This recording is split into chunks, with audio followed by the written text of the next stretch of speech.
ಬಾರಪ್ಪ ಸೋದರ, ಈಗ ಬಂದೇನಪ್ಪ? ಹೌದಣ್ಣ, ಈಗ ತಾನೇ ಬಂದೆ. ಅಣ್ಣ ಆಶೀರ್ವದಿಸಣ್ಣ. ಸೋದರ, ಮೊದಲು ದೇವರಿಗೆ ನಮಸ್ಕರಿಸು.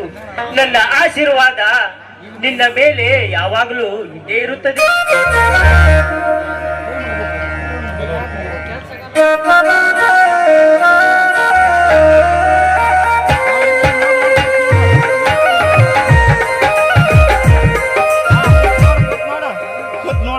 ಅಣ್ಣ ಆಶೀರ್ವದಿಸಣ್ಣ.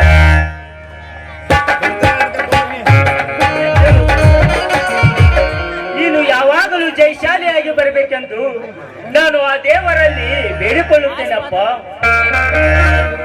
ಅತ್ತಿಗೆ ಆಶೀರ್ವದಿಸತ್ತಿಗೆ.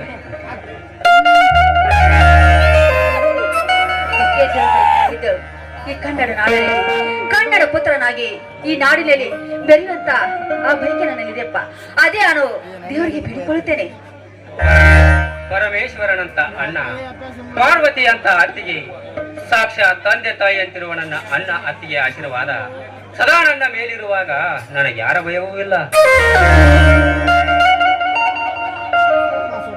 ತಮ್ಮ, ಸೋದರ, ನೀನು ಇಂಟ್ರಿಗೆ ಹೋದ ವಿಷಯ ಏನಾಯ್ತಪ್ಪ? ಎಲ್ಲ ಭರ್ತಿಯಲ್ಲಿ ಚೆನ್ನಾಗಿ ಪಾಸ್ ಆದೆ ತಾನೆ? ಎಲ್ಲ ಭರ್ತಿಯಲ್ಲಿ ಪಾಸ್ ಆದೆ ಅಣ್ಣ. ಆರ್ಡರ್ ಕೂಡ ಕೊಟ್ಟಿದ್ದಾರೆ. ಆದರೆ ಯಾಕಪ್ಪ ಮೈದ ಆದ್ರೆ ಎಂಬ ಮಾತು ಅರ್ಧಕ್ಕೆ ನಿಲ್ಲಿಸಿಬಿಟ್ಟೆಲ್ಲ. ಏನಾಯ್ತು ಹೇಳಪ್ಪ? ಅತ್ತಿಗೆ, ಈ ದೇವರಿಗೆ ಎಷ್ಟೇ ಬೇಡಿಕೊಂಡರು ಈ ಕಲ್ಲು ಮನಸ್ಸಿನ ದೇವರಿಗೆ ನಮ್ಮ ಕೂಗು ಕೇಳಲಿಲ್ಲ. ಅತ್ತಿಗೆ ಕೇಳಲಿಲ್ಲ. ನಮ್ಮಂತ ಬಡವರ ಕೂಗಿಗೆ ಕರುಣೆ ತೋರಲಿಲ್ಲ. ಅತ್ತಿಗೆ ಪರಮೇಶ್ವರಿ, ಆ ಶ್ರೀಮಂತರ ಸೊತ್ತು ಈ ತಾಯಿ. ನಾವು ಎಷ್ಟೇ ಪೂಜೆ ಪುನಸ್ಕಾರ ಮಾಡಿ ಹಗಲಿರುಳೆಣ್ಣದೆ ಧ್ಯಾನಿಸಿದರು ಸಿಗಲಾರದಮ್ಮ ಈ ಸರ್ಕಾರದ ಕೆಲಸ. ಅತ್ತಿಗೆ, ಈ ಕಲ್ಲು ಮೂರ್ತಿ ಹಾವಿಗೆ ಹಾಲೆರಿದರೆ ಹಾವಿನ ಬಾಯಿಂದ ವಿಷ ಬರುತ್ತದೆ ಹೊರತು ಅದರಂತೆ ಈ ಕಲ್ಲು ಮೂರ್ತಿಯನ್ನು ಪೂಜಿಸಿದರೆ ಕಷ್ಟ ಬರುತ್ತದೆ ಹೊರತು ಸುಖ ಸಿಗುವುದಿಲ್ಲ. ತಮ್ಮ, ಸೋದರ, ಅರ್ಥವಿಲ್ಲದೆ ವ್ಯಕ್ತವಾಗಿ ಮಾತನಾಡಬೇಡಪ್ಪ. ಏನಾಯ್ತೆಂದು ಸ್ವಲ್ಪ ಬಿಡಿಸಿ ಹೇಳಬಾರದೇನು? ಇದ್ದೇ ಇದೆಯಲ್ಲಣ್ಣ, ನಮ್ಮಂತ ಬಡವರು ಕೂಲಿ ನಾಲಿ ಮಾಡಿ ಚೆನ್ನಾಗಿ ಶಾಲೆ ಕಲಿತು ಗ್ರಾಜುಯೇಟ್ ಪದವಿ ಪಡೆದರೂ ಕೂಡ ದೊರಕಲಿಲ್ಲಣ್ಣ ನೌಕರಿ ಎಂಬ ಹುದ್ದೆ. ಅಂಥದರಲ್ಲಿ ಗೋರ್ಮೆಂಟ್ ನೌಕರಿ ಪಡೆಯಬೇಕಾದರೆ 3 ದಿನದೊಳಗಾಗಿ 10 ಲಕ್ಷ ರೂಪಾಯಿ ಹಣವನ್ನು ಲಂಚ ಕೇಳಿದರು. ಅದಕ್ಕಾಗಿ ನೌಕರಿಯೇ ಬೇಡವೆಂದು ಬಿಟ್ಟು ನಮ್ಮ ಜಮೀನಿನಲ್ಲಿ ವ್ಯವಸಾಯ ಮಾಡಬೇಕೆಂದು ನಿರ್ಧಾರ ಮಾಡಿದ್ದೇನಣ್ಣ.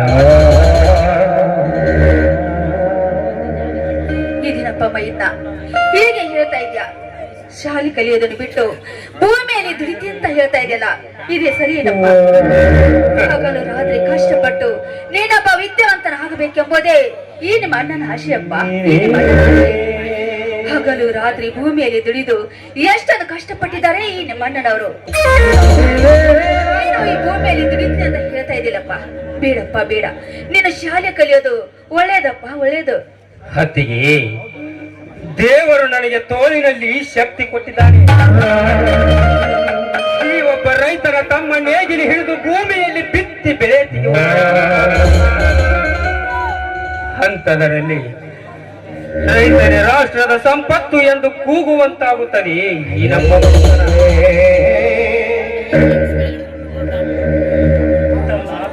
ಸೋದರ, ಒಂದು ತುಂಬಿದ ಚೆರಿಗೆಯನ್ನು ಎತ್ತಿದರೂ ಸಹಿತ ಎಲ್ಲಿ ಸರಿಗೆ ಬಿಡುತ್ತಾನೆ ಎಂದು ನಿನಗೆ ಕೆಲಸ ಹಚ್ಚಿಲ್ಲಪ್ಪ ಈ ನಿನ್ನ ಅಣ್ಣ. ಅಂಥದರಲ್ಲಿ ಈ ಭೂಮಿ ತಾಯಿಯಲ್ಲಿ ದುಡಿತೇನೆ ಎಂದು ಹೇಳುತ್ತಿರುವೆಯಲ್ಲ, ಕಲ್ಲು ಬಂಡೆ ಎತ್ತಿರುವ ನನ್ನ ಹೃದಯ ಒಡೆದು ನೀರಾಗಿ ಹೋಯ್ತಪ್ಪ, ಒಡೆದು ನೀರಾಗಿ ಹೋಯ್ತು.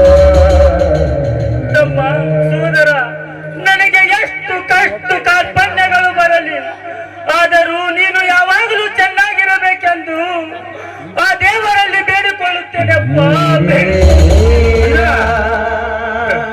ಇಲ್ಲಣ್ಣ, ಇಲ್ಲ. ಇಲ್ಲಿಯವರೆಗೆ ನೀವು ಕಷ್ಟಪಟ್ಟು ಭೂಮಿಯಲ್ಲಿ ದುಡಿದಿರುವುದು ಸಾಕೆಂದು ತಿಳಿದು ಈ ಸಾಲದ ಹೊರೆ ನಿಮ್ಮ ಮೇಲೆ ಹೊರಿಸಬಾರದೆಂದು ಅದಕ್ಕಾಗಿ ನಮ್ಮ ಭೂಮಿಯಲ್ಲಿ ದುಡಿಮೆ ಮಾಡಬೇಕೆಂದು ತಮ್ಮ ಸೋದರ, ನಿನ್ನ ಅಣ್ಣ ಅತ್ತಿಗೆ ಇರುವರೆಗೂ ನೀನು ಎಂದಿಗೂ ಹೆದರಬೇಡಪ್ಪ. ನಮ್ಮ ಜಮೀನು ವಂಚೆ ಇಟ್ಟಾದರೂ ನಿನಗೆ ಹಣ ತಂದು ಕೊಡುತ್ತೇನಪ್ಪ.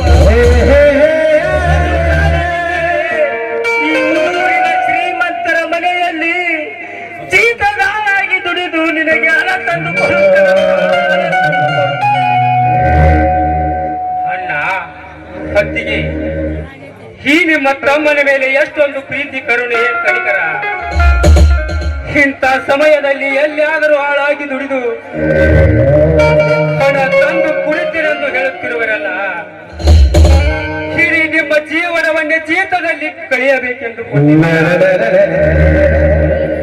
ಅಣ್ಣ, ಈ ನಿಮ್ಮ ಜೀವನವನ್ನು ಲಂಚವೆಂಬ ಮಂಚವೇರಿ ಕುಳಿತ ಲುಚ್ಚಾಧಿಕಾರಿಗಳೇ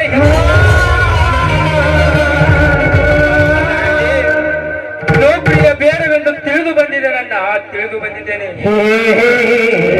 ಚಪ್ಪ, ಎಷ್ಟು ನಿನಗೆ ತಿಳಿಸಿ ಹೇಳಿದರೂ ತಿಳಿಯುತ್ತಿಲ್ಲಲ್ಲಪ್ಪ. ನಿನ್ನ ಹಣೆಯ ಬರದಲ್ಲಿ ಈ ಭೂಮಿ ತಾಯುವೊಂದಿಗೆ ದುಡಿಯಬೇಕೆಂದರೆ ಅದು ಯಾರಿಂದಲೂ ತಮ್ಮ ಸೋದರ, ನಿನಗೊಂದು ಮಾತು ಹೇಳುತ್ತೇನೆ, ಚೆನ್ನಾಗಿ ಮನಸ್ಸಿನಲ್ಲಿ ಇಟ್ಟುಕೊಳ್ಳಪ್ಪ. ಅದ್ಯಾವ ಮಾತು ಹೇಳಣ್ಣ? ನಿನ್ನ ತಮ್ಮ ಜಾತು ತಪ್ಪದೆ ನಡೆಸಿಕೊಡ್ತಾನೆ. ಈ ಸಮಾಜದಲ್ಲಿ ಶಕ್ತಿನ ಶಿಖರವನ್ನೇರಿ ಶ್ರೀಮಂತನೆಂದು ಮೆರೆಯುತ್ತಿರುವ ಆ ದುಷ್ಟ ಶ್ರೀಮಂತರ ಕಣ್ಣು ನಿನ್ನ ಮೇಲೆ ಬೀಳದ ಹಾಗೆ ನೀನು ಈ ಸಮಾಜದಲ್ಲಿ ನಡೆಸಿಕೊಳ್ಳಬೇಕಪ್ಪ. ಅಣ್ಣ, ಹಾಗೇನಾದ್ರೂ ಈ ಸಮಾಜದಲ್ಲಿ ಸಚ್ಚಿನ ಶಿಖರವನ್ನೇರಿ ನಾನೇ ಶ್ರೀಮಂತನೆಂದು ಮೆರೆಯುತ್ತಿರುವವರ ಕಣ್ಣು ಈ ನಿನ್ನ ತಮ್ಮನ ಮೇಲೆ ಬಿದ್ದರೆ ಆ ಸಚ್ಚಿನ ಶ್ರೀಮಂತರ ಶಿರ ಕಡಿದು ಅವರ ಎತ್ತಿಯ ನೆತ್ತರವನ್ನು ಕುಡಿದು ಬ್ರಹ್ಮಾಂಡದಲ್ಲಿ ಕೊಪ್ಪಿ ನಿಂತ ಕರಿಚಿರಿತೆಯಾಗಿ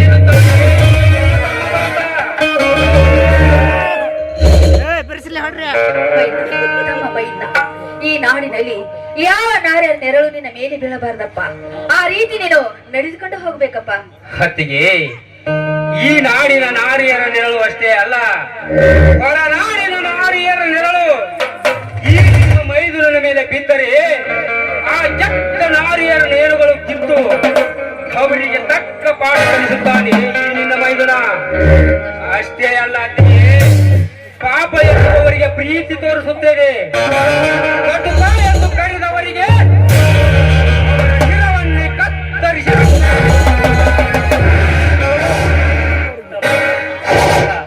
ಬಡವನ ಕೋಪ ದೌಡಿಗೆ ಮೂಲಾದಂತೆ ಆಗಬಾರದಪ್ಪ, ಆಗಬಾರದು.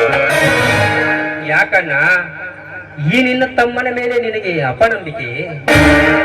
ಇವನು ಸಾಧಾರಣ ಬರತ್ತಲ್ಲ, ಈ ಭೂಮಿಯನ್ನು ಅಂಗ ಮೇಲೆ ಬುಗುರಿಯಂತೆ ಆಡಿಸಬಲ್ಲೆ, ತುಕ್ಕೆಯನ್ನು ಚದರಿಸಬಲ್ಲೆ. ಕಂಡರಿಗೆ ನಾನೇ ಮಿಂಡನಾಗದಿದ್ದರೆ ನನ್ನ ಹೆಸರು ಪುಂಡ ಪ್ರಚಂಡ ಸಂಹಿತೆ ಬರುತ್ತಲೇ ಅಲ್ಲ. ಅಣ್ಣ, ಮಾತಿನ ರೋಷದಲ್ಲಿ ಊಟ ಮಾಡುವುದನ್ನೇ ಮರೆತು ಬಿಟ್ಟಿದ್ದೇವೆ. ಸೋದರ, ನಂದು ಹೊಟ್ಟೆ ಹಸಿದು ತುಂಬಾ ಹೊತ್ತಾಯ್ತು, ನಡಿಯಪ್ಪ ಊಟ ಮಾಡುವ. ಅಣ್ಣ, ಅತ್ತಿಗೆ ಊಟ ಮಾಡುವುದಕ್ಕಿಂತ ಪೂರ್ವದಲ್ಲಿ ಒಂದು ಗೀತೆ ಹಾಡ್ತಾರೆ.